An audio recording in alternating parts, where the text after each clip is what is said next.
Shalom, and welcome to another edition of The Truth Shall Make You Free. I'm your host, Elder Nathaniel, and to my right, Deacon Asaph. Today's topic is going to be interracial marriage. But before we get to that topic, let's go to John chapter 8, verse 32. John chapter 8, verse 32.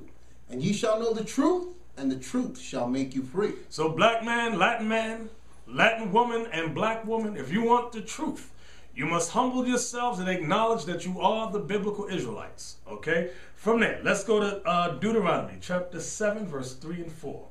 Okay, let's get the law on interracial marriage. Is it okay? Deuteronomy chapter 7, verse 3. Neither shalt thou make marriages with them. Thy daughters thou shalt not give unto his sons, nor his daughter shalt thou take unto thy son. For they will turn away thy son from following me, that they may serve other gods. So will the anger of the Lord be kindled against you and destroy thee suddenly. So do y'all hear the law? You're not to give your sons unto their daughters, nor take their sons for your daughters. No interracial marriage. That's the law of God. But you know what a lot of you do? You search the Bible to justify your wickedness. And you go, what about Moses? Moses married an Ethiopian. Yes, Moses did marry an Ethiopian. And the Most High had mercy and allowed it. Why? Remember, where were the Israelites? In captivity. When Moses killed the Egyptian for smiting his brother, where did he run? He ran and fled to the wilderness in the land of Midian. There were no Israelites there for 40 years. So Moses married a woman and had 2 sons, okay? Then he went what? He went back to get the Israelites and to give the law, not the law. He brought forth the plagues on Pharaoh. So now, you are not Moses, okay? And the Most High told Miriam and Aaron, mind your business, shut the hell up. I allowed Moses to do it, okay? But are you in Moses' situation today? Are your people in captivity in another land and you're someplace else? Huh? No, you're not. You're not in that situation. Then the next set of them go, oh, okay. What about Ruth? What about Ruth the Moabite? That's what you do. Let's read the law. Let's go to Deuteronomy 23 and verse 3. So we read the law already about no interracial marriage. Let's see what God says about the Moabites and Ammonites.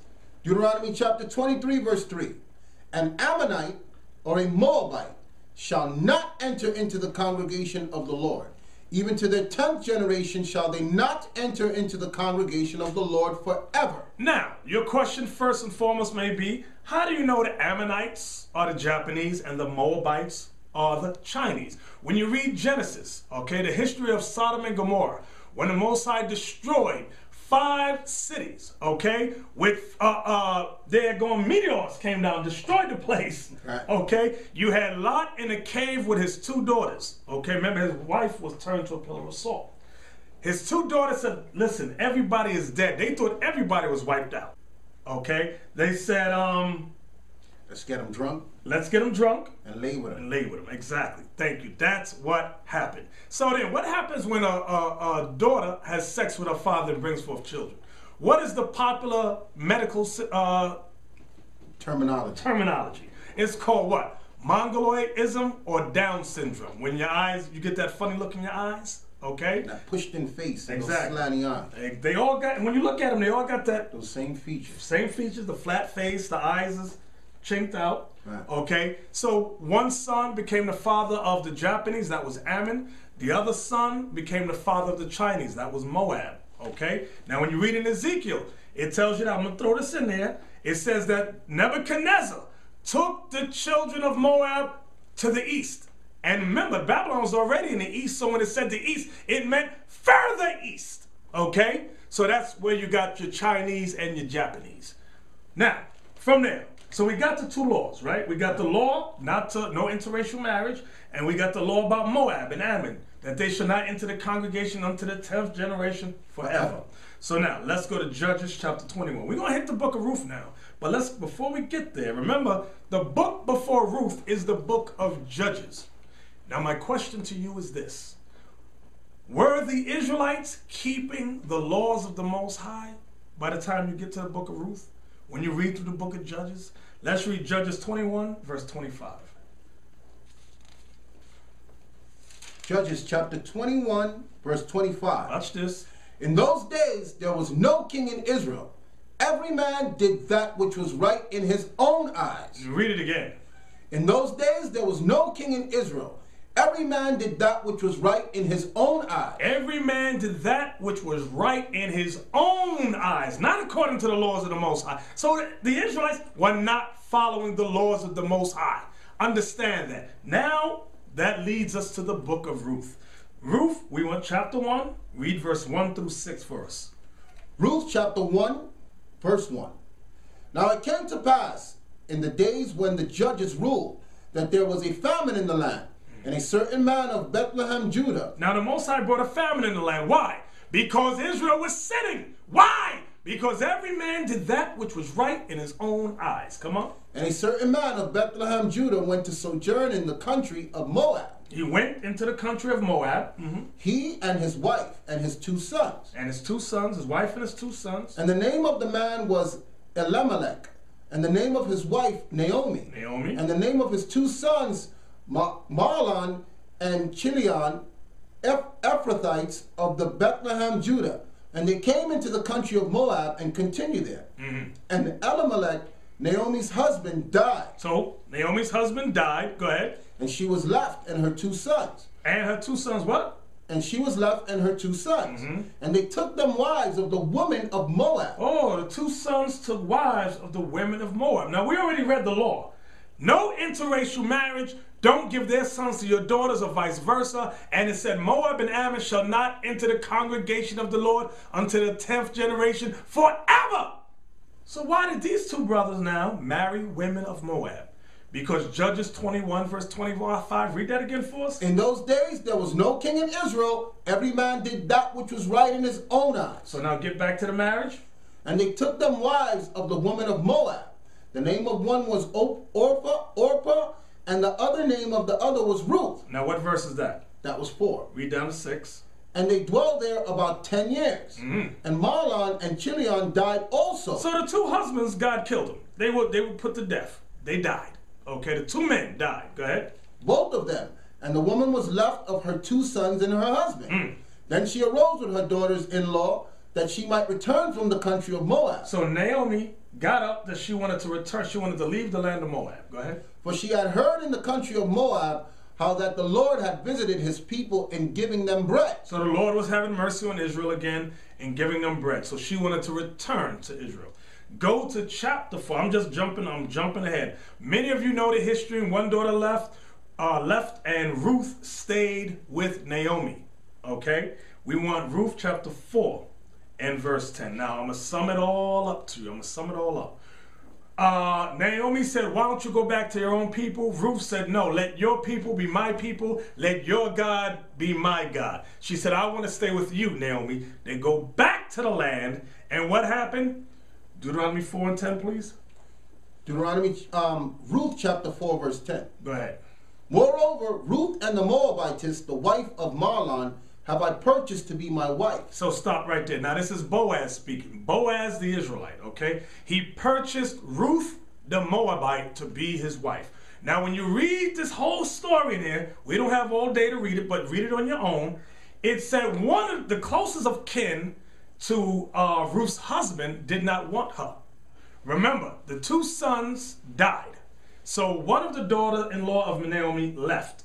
Okay, Ruth wanted to stay with Naomi. She said, let your people be my people and your God be my God. But there's a problem. Okay, watch this. There was a law that there should be no sons of Israel cut off. Okay, so what happened? There was a law that said the nearest of kin had to marry the wife to raise up seed. Watch this. Go to Ruth 4, and we want to start at verse 4 to 6. Ruth chapter 4, verse 4. And I thought to advertise thee, saying, buy it before the inhabitants and before the elders of my people. If thou wilt redeem it, redeem it. But if thou wilt not redeem it, then tell me, that I may know. For there is none to redeem it besides thee, and I am after thee. And he said, I will redeem it. So this is Boaz, a near of kin, but he's speaking to a closer of kin to Naomi's son. So he's asking him to redeem it, some parcel of land. he says, I will redeem it. Now watch this. Go ahead. Then said Boaz, what day thou buyest the field of the hand of Naomi, the day that you buy this field, listen good, the day that you buy this field, come on. thou must buy it also of Ruth the Moabitess, You must buy it of Ruth also, the Moabitess. Go ahead. the wife of the dead, The wife of the dead. Go ahead. to raise up the name of the dead upon his inheritance. To raise up the name of the dead upon his inheritance. So Boaz is laying down the law for this next of kin to one of the sons of Naomi. Now watch what happens. Go ahead. What verse you at? Verse 6 now. Go ahead. And the kinsman said, I cannot redeem it for myself, lest I mar mine own inheritance. Redeem thou mine right to thyself, for I cannot redeem it. Now notice when it was just redeeming the land, he said, yeah, I could do it. But then when it said, okay, well, the day you buy this land, you got to take on Ruth the Moabite, he goes, lest I mar my own inheritance. Why? Because the child that they would have been not in his name, but in the name of the dead man. Now, watch this, verse 10. Ruth 4, verse 10. Moreover, Ruth the Moabitess, the wife of Mahlon, have I purchased to be my wife. This is Boaz speaking. So once that nearest of kin rejected Ruth, Boaz said, I'm going to marry Ruth and raise up children to the name of Mahlon. Read it again. Moreover, Ruth the Moabitess, the wife of Mahlon, Mahlon, right. Go ahead.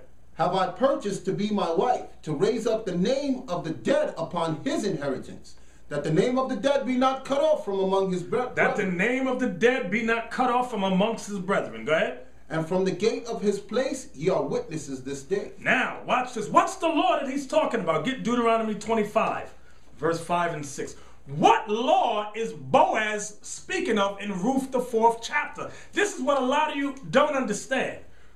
Deuteronomy 25, verse 5 and 6. Deuteronomy 25, verse 5. If brethren dwell together, If brethren dwell together, and one of them die, and one of them die, and have no child, and have no child, the wife of the dead shall not marry without unto a stranger. the wife of the dead cannot marry outside unto a stranger. Go ahead. Her husband's brother shall go in unto her, Her husband's brother, meaning next of kin. Go ahead. and take her to him to wife, and perform the duty of an husband's And brother perform the duty of a husband's brother. unto her. And it shall be that the firstborn which she beareth shall succeed in the name of his brother which is dead. So the firstborn would be in the name of the dead father. Understand that? Was that it? Yeah. In the name of the brother which is dead, that his name be not put out of Israel. That his name, that's the point, that his name be not put out of Israel. So for example, he's my brother. He dies. I would have to take his wife. Our firstborn child would be in his name. All inheritance would go to the son in his name, not mine. That's the law. That's the law that was being applied in the book of Ruth. So you brothers and sisters at home, don't throw out Ruth. You're not trying to obey the laws of the Most High when you marry outside your people. So don't try it, all right? From there, let's go to Matthew 22, verse 39. I'm going to show you something. Boaz saw it as kindness, but there's a law that Boaz understood. He understood the law about raising up seed to the dead. Okay, now this also, Matthew 22, verse 39. Matthew chapter 22, verse 39. And the second is like unto it. Thou shalt love thy neighbor as thyself. You hear that? Thou shalt love thy neighbor as thyself. That's what Boaz was applying, because Boaz respected the laws of the Most High. He said, why should the name of this brother in Israel be cut off? He said, I'll take Ruth as my wife and raise up children in the name of my dead brother. He loved his neighbor as he loved himself. Now watch this. Matthew 1. Matthew chapter 1 and verse 5. That's why Ruth and Boaz are mentioned in the genealogy of Christ. Matthew 1 verse 5. Matthew chapter 1 verse 5. And Salmon begat Booz of That's Makkah, Boaz. and Booz begat Obed of Ruth. Begat Obed of Ruth. Was that it in verse 5? That's it. That's why they're mentioned there. Why? Because they applied the law, love thy neighbor as you love yourself. That's why when Christ came, he was always teaching the Israelites, love ye one another. That's something you blacks and Latinos don't do. You black men, you despise each other, just like you Latin men despise each other. From there, let's go to Exodus chapter 12 and verse 38. Exodus chapter 12, verse 38. So for your time of mentioning Ruth to justify yourself is over, okay? Exodus 12, 38. Exodus chapter 12, verse 38. And a mixed multitude went up also with them, and the flocks and the herds, even very much cattle. And they baked unleavened cakes of dough, which they brought forth out of Egypt. That was 38? It's 39 now. So now, what happened? Read 38 again. All I want is 38. Verse 38. And a mixed multitude went up also with them, and the flocks and the herds, and even very much cattle. So now, when the Most High delivered the 12 tribes of Israel, a mixed multitude of nations ran out behind the Israelites. We leaving Egypt too. We leaving with y'all. But why do I want to go there? Because you're going to meet a lot of, I call them Christian covered Israelites. That's what I call them. Because you got a lot of Yeshuite Israelites who love that mixed multitude. And you'll find these Israelite congregations with multitudes of white women and white men. And they're all interracial, married to each other up in there. And they go see the mixed multitude. These Israelites who hate themselves and hate their people will search the scriptures to break the Most High's laws. Now watch this. Deuteronomy 28, verse 43. Deuteronomy 28 and verse 43. Now, a mixed multitude ran out behind the Israelites. Watch this. Deuteronomy chapter 28, verse 43. The stranger that is within thee shall get up above thee very high, and thou shalt come down very low. You hear what the law said? What the prophecy is for the Israelites? This is Deuteronomy 28. Now read verse 15 for us, please. Deuteronomy 28, verse 15. I'm bringing this back to your memory. But it shall come to pass, if thou wilt not hearken unto the voice of the Lord thy God, to observe to do all his commandments and his statutes which I command thee this day, that all these curses shall come upon thee and overtake thee. If you don't hearken to the Lord your God and obey all these commandments, that all these curses will come upon you and overtake you. Verse 43 now. Let's see about the strangers. Remember, the mixed multitude of strangers ran out behind us? This is what God says to us. Verse 43. The stranger that is within thee shall get up above thee very high. Who is the stranger that was within us? The strange nations that ran out behind us in Exodus 12, verse 38. Read it again. The stranger that is within thee shall get up above thee very high. So what does the Lord say? He says, you Israelites, if you break my laws, you see those strange nations amongst you that ran out behind you in Egypt, from Egypt? If you break my laws, although they're your slaves now, those mixed nations, those strangers, they're going to get up above you very high. Read it again. The stranger that is within thee shall get up above thee very high, and thou shalt come down very low. Meaning you Israelites would become the slaves. Those strangers are the slaves now, but if you break my laws, they shall be the head and you shall be the tail. Read on. He shall lend to thee. The strangers shall be the ones lending to you. And thou shalt not lend to him. And you Israelites would not lend to them. Go ahead. He shall be the head. Those strangers, those nations that are your slaves right now, they shall be the head, meaning the leaders of you. And thou shalt be the tail. Meaning you shall be the slave. Understand that. Now, watch this. Let's go to Joshua 23. I'm going to remind you of the law again. Joshua 23, verse 11 through 13. I'm going to remind you of the law again. Okay? Joshua 23, verse 11. We want 11 to 13, and that's it. Take good heed, therefore, unto yourselves, that ye love the Lord your God. Else if ye do in any wise go back and cleave unto the remnant of these nations. If you go back from God's laws and cleave unto the remnants of the nations that are around you. Even these that remain among you, and shall make marriages with them. So what is Joshua reminding them? He said, if you leave the Most High's laws, and you make marriages with these other nations, and go in unto them, and they to you, know for a certainty that the Lord your God will no more drive out any of these nations from before you. See that? Joshua reminded you Israelites. He said, if you make marriages with these other nations, the Lord your God would no longer go before you, meaning he won't protect us no more. Go ahead. But they shall be snares and traps unto you. Meaning these other nations that you married, they shall be snares and traps. Now, aren't these other nations that our people marrying today snares and traps? That's right. Look what happened to OJ. You see what happened, right? Got all caught up, all into the midst of madness. Snares and traps. Come on. Down to 13. And scourges in your side. And scourges in your side, meaning they always going to cause you problems. Go ahead. And thorns in your eyes. Thorns in your eyes. Until you perish from off this good land which the Lord your God hath given you. Until you perish from off this good land which the Lord your God given. So Joshua reminded us of the law. He said, in case you forgot what Moses commanded you, I'm going to remind you again. So now watch this. Let's go to Nehemiah 13. Nehemiah chapter 13. Because now what happened after Joshua, sometime later, the Israelites went into captivity. The nation of Israel split into two kingdoms, and the Israelites went into captivity. You had the Assyrian captivity, you had the Babylonian captivity, then you had the Persian Mede captivity. Nehemiah, the prophet, is in the Persian captivity. Watch this. Nehemiah chapter 13, we want verse 23 to 27. Nehemiah chapter 13, verse 23. Watch this. In those days also saw I Jews that had married wives of Ashdod. Africans? So wait a minute. Nehemiah was able to go back to the land of Israel, our homeland. Then he said, in those days did I see what? I saw Jews that had married wives of Ashdod. Who are the Jews? Remember, the Jews comprised of three tribes primarily: Judah, Benjamin, and Levi. That's who was termed Jews. Read it again.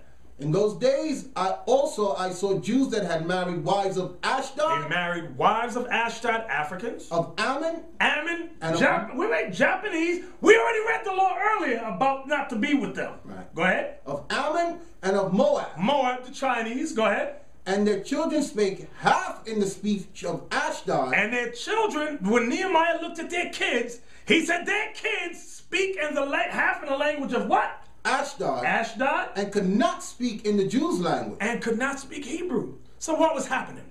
The mothers took control of the kids, just like today. What we're reading here is synonymous for your life today. The mothers are the ones raising the kids. So at that time, the mothers didn't raise their kids in the laws of the Most High. The mothers were women of other nations. The mothers raised them in their language. The mothers taught them their gods. Read it again. In those days also saw I Jews that had married wives of Ashdod, of Ammon, and Moab. And their children spake half in the speech of Ashdod, and could not speak in the Jews' languages, but according to the language of each people. But according to the language of each people, whether it was Ammon or Moab, come on. And I contended with them. Come on. And cursed them. And what? And cursed them. Ooh, he cursed those Israelites that did that. Come on. And smote certain of them. And he smacked some of them upside the head. And plucked off their hair. And made them swear by God, saying. And made them swear by the Most High God and say what? You shall not give your daughters unto their sons. So he's quoting the law to them. He said, you shall not give your daughters unto their sons. Come on. Ye shall not give your daughters unto their sons, nor take their daughters unto your sons. And don't take their daughters unto your sons. For yourselves. Did not King Solomon... Wait. Read this part slow. Did not Solomon, king of Israel, sin by these? Did not King Solomon sin by these things? Meaning, didn't Solomon do the same thing? And it's called what? Read that again. I want you to stress that word. Did not Solomon, king of Israel, sin by these things? It's a sin. It's a sin. Meaning you're breaking God's laws when you marry people of other nations. Come on. Yet among many nations was there no king like him, who was beloved of his God, and God made him king over all Israel. Nevertheless, although Solomon was loved by the Most High, had all wisdom, it said, nevertheless, even him did outlandish women cause to sin. Even him did outlandish women, wicked women of other nations, cause Solomon to sin. You read down to 27? Verse 27. Shall we then hearken unto you to do all this great evil? Shall we then hearken unto you, Nehemiah says, to do this what? Great what? This great evil? Evil. Do you hear what the Bible calls interracial marriage? Evil! Evil! And sin! Sin! Oh, you never read this in church. Was that it? No. Shall we then hearken unto you to do all this great evil, to transgress against our God in marrying strange wives? So now, watch this. Let's go to the book of Ezra. E-Z-R-A. Ezra should be before Nehemiah, somewhere around there. Okay? Ezra chapter 10. We're going to get a little more in-depth in this history now. Because we're reading, what are we reading? The Bible. Your ministers never read this to you. Ezra chapter 10, we want verse 7 through 19. Ezra chapter 10, verse 7. And they made proclamation throughout Judah and Jerusalem unto all the children of the captivity, that they should gather themselves together unto Jerusalem. Now remember, Ezra also lived during the time of Nehemiah. This was during the Persian Mede captivity. Come on. And that whosoever would not come within 3 days, according to the counsel of the princes. So they made a proclamation. They said, we want all the Jewry, Judah, Benjamin, and Levi, and you scattered remnants, you got to come up to council.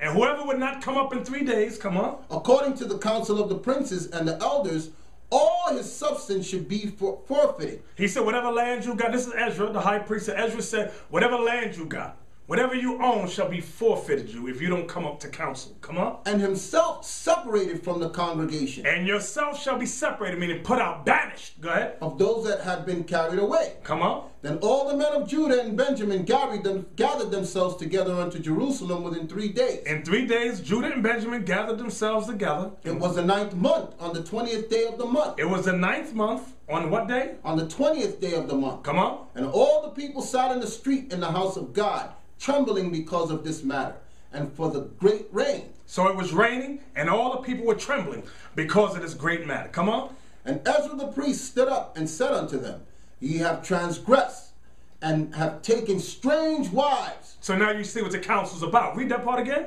Ye have transgressed. Meaning you have sinned. By what? Have taken strange wives, to increase the trespass of Israel. Ezra's letting them know the Most High gave us mercy to allow us to come back to our homeland. And you men, you've transgressed the laws of God by marrying these women of other nations. Come on. And Ezra the priest stood up and said unto them, Ye have transgressed and have taken strange wives to increase the trespass of Israel. Now therefore make confession unto the Lord God of your fathers, and do his pleasure, and separate yourselves from the people of the land. And what? And separate yourselves from the people of the land. Separate yourselves from the people of the land. Do you hear the law? Separate yourselves from the people of the land. Hold that. I want you to hold that real quick. No, I'll get the verse later. Keep going. Keep going. And from strange wives. So you Israelites that's in these other Israelite camps, and you're walking in these camps and saying, whoa, they all married to these other nations. Get out of there. If those Israelite leaders can't repent, leave those congregations. Why? Because it's sin. It's transgression of the Most High's laws. Come on. We went down to 19, remember. Verse 12. Then all the congregation answered and said with a loud voice, As thou hast said, so must we do. Here with all the congregation, they said, as thou hast said, we shall do. Because what Ezra proclaimed, did he make it up out of his own mind? No, it was based upon the laws of God. He read them the law. And the people said, we will obey the laws of God. Come on. Verse 13. But the people are many, and it is a time of much rain, and we are not able to stand without. Neither is this a work of 1 day or 2. So they said the people are many, and the rain is heavy. We can't do this in one day. Go ahead, read it again. But the people are many, and it is a time of much rain, and we are not able to stand without. Neither is this a work of 1 day or 2, for we are many that have transgressed in this thing. It said many of us have transgressed in this thing. Come on. Let now all rulers of the congregation stand, and let all them which have taken strange wives in our cities come at appointed times, and with them elders of every city and the judges thereof, until the fierce wrath of our God for this matter be turned from us. So they knew judgment was coming. They wanted the fierce anger of God to turn from them. So if you want the judgment of God to turn from you, repent. That's what this is showing us. We must repent. What verse was that? That was verse 14. We're going down to 19. Go ahead. Only Jonathan, the son of Asahel, and Jahaziah, the son of Tikvah, were employed about this matter. And Meshullam and Shabbethiah, the Levite, helped them. And the children of captivity did so. Come on. And Ezra the priest, with certain of the chief of the fathers after the house of their father, and all them by their names were separated, and sat down in the first day of the 10th month to examine the matter. So now this is the first day of the 10th month. Come on. And they made an end with all the men that had taken strange wives by the first day of the first month. So by this time they made an end of all the matters regarding the men who had taken wives of other nations. Come on. That was 17. Down to 19. Go ahead. And among the sons of the priests were found that had taken strange wives, namely of the sons of Jeshua, the son of Jozadak, and his brethren Maaseiah. So now they're revealing even the priests, the Levites, had sinned in this matter. Go ahead. And Eleazar and Jarib and Gedaliah, and they gave their hand that they would put away their wives. And they being guilty, they offered a ram of the flock for their trespass. And they being what? Guilty, they offered a ram of the flock for their trespass. So do you hear this? Do you hear the law and the history? So now here we are. In the United States of America, our last captivity. And many of you are guilty of the same sins our forefathers was doing. When will you repent? When will you make up your mind and say, I must repent? I must put away these women of the other nations. Huh? When will you do that? From there, let's go to Malachi chapter 2. The book of Malachi chapter 2. I'm showing you that the Most High God is against interracial marriage. Malachi 2, all we want is 2 verses. Verse 11 and 12. Malachi chapter 2 verse 11. Listen good. Judah hath dealt treacherously. Now he's going back to this black man, the American black man Judah. He says, Judah have dealt treacherously. And an abomination is committed in Israel. And an abomination is committed in Israel. What is the treacherous and what is the abomination that Judah has committed? And in Jerusalem, for Judah hath profaned the holiness of the Lord which he loved. How? And hath married the daughters of a strange god. Married the daughter of a strange god. He married Judah, the tribe of Judah, married the daughters of a strange god. That's, read that verse 11 again. Judah hath dealt treacherously. I want you to stress that A word in there. Judah hath dealt treacherously, and an abomination. An abomination. Abomination. Abomination. Whoa, come on. And an abomination is committed in Israel and in Jerusalem. For Judah hath profaned the holiness of the Lord which he loved, and hath married the daughter of a strange god. What verse was that? That was 11. 12 now. The Lord will cut off the man that doeth. Wait, read that again. The Lord will cut off the man that doeth. Read that again. The Lord will cut off the man that doeth. The Lord will cut off the man that doeth this. You hear what the Bible says? This ain't our words, brothers. This ain't how we feel. This is what the Bible says. Our job is to tell you and teach you what thus saith the Lord, because your ministers have not taught you nothing. Come on. The Lord will cut off the man that doeth this, the master and the scholar. The master and the scholar. Why is he saying the master and the scholar? Because a lot of you so-called Negroes, you become masters and scholars in society, and you become uppity. They make a few $1 million, and what's the first thing a Negro with money does? He marries the white woman. Look at your basketball players. Look at many of your entertainers, your actors, your athletes. They married the white woman. Don't they got the white man got little cliques of women that they raise up to marry these dumb ball players. Purpose. For that sole, how to get a nigga's money. Go out there and shake your booty, because a nigga think he ain't made it until he get a white woman. That's right. Okay. Did you finish verse 12? The Lord will cut off the man that doeth this, the master and the scholar out of the tabernacles of Jacob, and him that offer an offering unto the Lord of hosts. And no matter even if you offering offerings, if you guilty of this sin, the Bible says God will cut you off. So what you doing? You in these other little silly congregations, marrying wives of other nations, talking about the Lord's going to accept my Edomite wife, or my Moabite wife, or my African. No, no, no. The Lord ain't accepting that. We're reading the law to you now. We're reading the history and the prophecy to you now.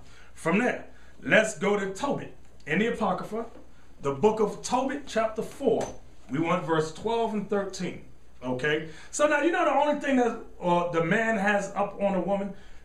Meaning this. The Israelite man, remember how genealogy is determined. It's determined upon the seed of the man. Meaning this. If a black man or Latin man who's an Israelite has a child with a woman of another nation, yeah, the children are Israelites. The children are Israelites. For example, Ruth the Moabite, remember, it said Ruth and Boaz had a child that was raised up until Mahlon, right? And that's the genealogy where Christ came through. You got these Israelites that say, the Lord ain't dealing with you if you have mixed parents. Shut up. You Israelites that say that stupidity, just be quiet. King David's great-grandmother was Ruth the Moabite. That's right. She was their child was through the lineage that Christ came out of. So be quiet. The difference was that child was an Israelite child. Why? Because Boaz put the seed in Ruth and the son. You are what your father is. Understand that. I don't want you to be confused. You are, so I'm going to say it again. You are what your father is. You are not what your mother is. See, they're following a so-called white man. Science. Right.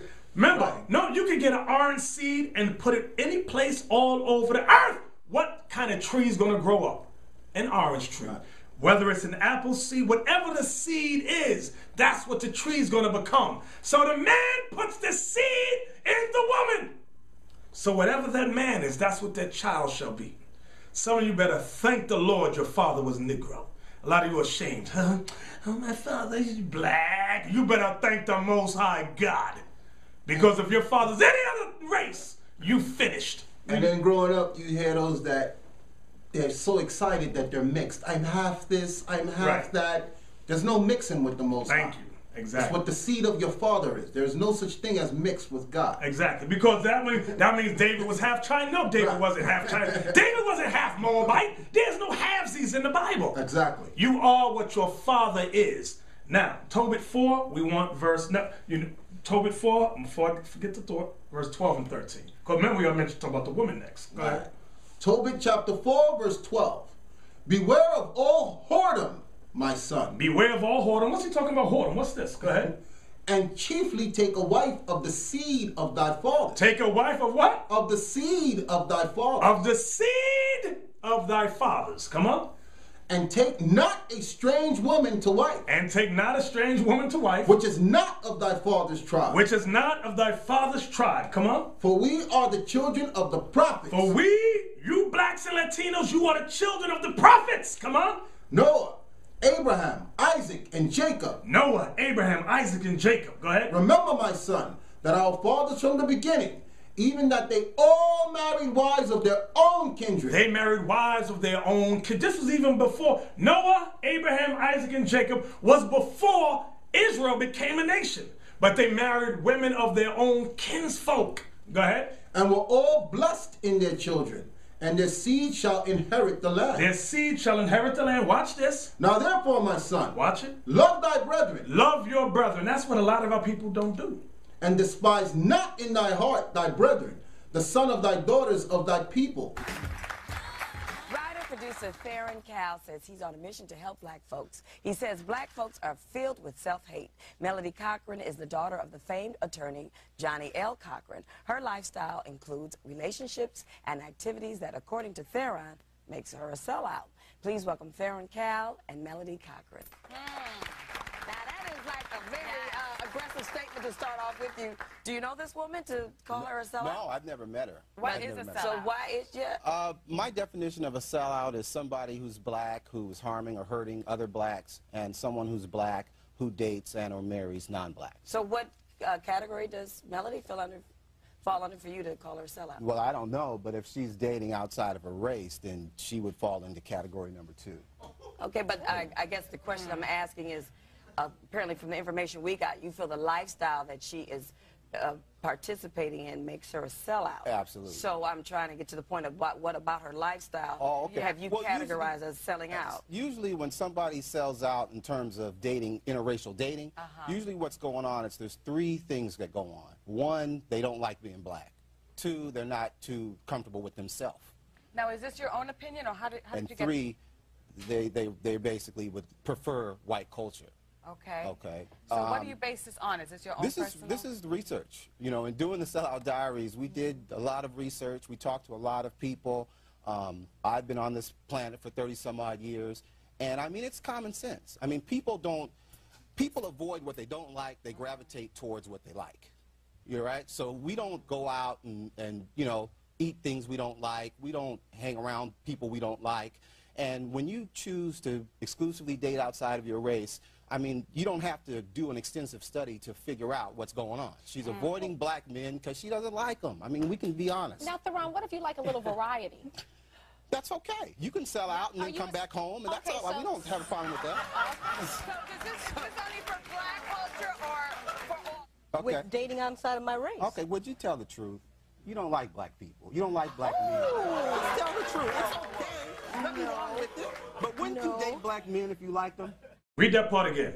And despise not in thy heart thy brethren, the sons and daughters of thy people, and not taking a wife of them. For in the pride is destruction and much trouble, and in lewdness is decay and great want. For lewdness is the mother of famine. So you hear that? It says, don't despise your people in not marrying one of them. So what is the Bible saying when you marry outside your race? You hate your people. Nicole Marchand is celebrating another birthday. At 31, she's accomplished a lot. She's a prosecuting attorney and running for state court judge. It'll be a $500 fine. Nicole isn't the kind of woman you'd find standing by on the sidelines of life. But you would find her here, at the Georgia Dome, cheering on the Atlanta Falcons. You've heard of a man's man. Nicole is the quintessential man's woman. She appears to have it all, and yet she's still single. 42% of black women have never been married. That's double the number of never married white women. We broached this serious dilemma with comedian turned relationship guru Steve Harvey, author of the book Act Like a Lady, Think Like a Man. There are still a lot of good men out there who are being overlooked. Harvey says black women don't have to settle, but may need to compromise. You a corporate exec? Does he have to be a corporate exec? You make $150,000 a year. He has to make $150,000 or above? That's your requirement? Like many black men, she's also open to dating outside her race. In fact, in the past decade, the number of black women entering interracial marriage has more than doubled. I just feel that there's a lot of taboo associated with dating black women because I don't think that they're necessarily going to want to take us home to see mama. You hate your people because a lot of you hate yourselves. A lot of you black women too. You know what they say? Well, there's no black people in my circle. Then you better change your circle of friends. Fine, you go to work, you got all the other nations around you, but you better go home to your people. You better go home to your people and marry a son or daughter of your people. You got basketball players where there's no black women around from you lying black men. A bunch of liars that you are. You married a white woman because you hate yourself. You got low self-esteem. You feel you ain't made it unless you got the white woman on your arm. Okay? That's how you feel. That's what you think. And the Bible proves it. God says you despise your people when you marry somebody outside your race. Melody says she doesn't date black men because, in her words, they're cheap, and they're always making excuses for why they can't succeed. Melody also says, I think I'd rather stick pins in my eyes than date a black man. I think they're cheap. They call you up on the phone. Even if I see like a cute black guy, I give him my phone number. He calls me, and he just wants to talk. He talks, never say, you know, let's go out or let's do this. It's just talk till my face is blue. I'm like, I don't want to talk. I could be doing something else. Then if they do want to take you out, if you go out, it's barbecues or something tacky. What do they tell you about black women? They say that they're greedy, that sort of like her, how she is. I'm not greedy. I work 6 days a week. I have my own business, okay? Right. I just have a higher standard than what they're willing to give. When they get to the high level, they get a white woman. All I have are the scraps. I don't want them. Okay? From there, let's go to Nehemiah chapter 9 in the Bible. Nehemiah chapter 9. I'm going back to the issue on the strangers because you got these little funky little Israelite congregations popping up, and I got the white woman, brother. I'm going to show you what the law says again in case you forgot. Nehemiah chapter 9, verse 2. Nehemiah chapter 9, verse 2.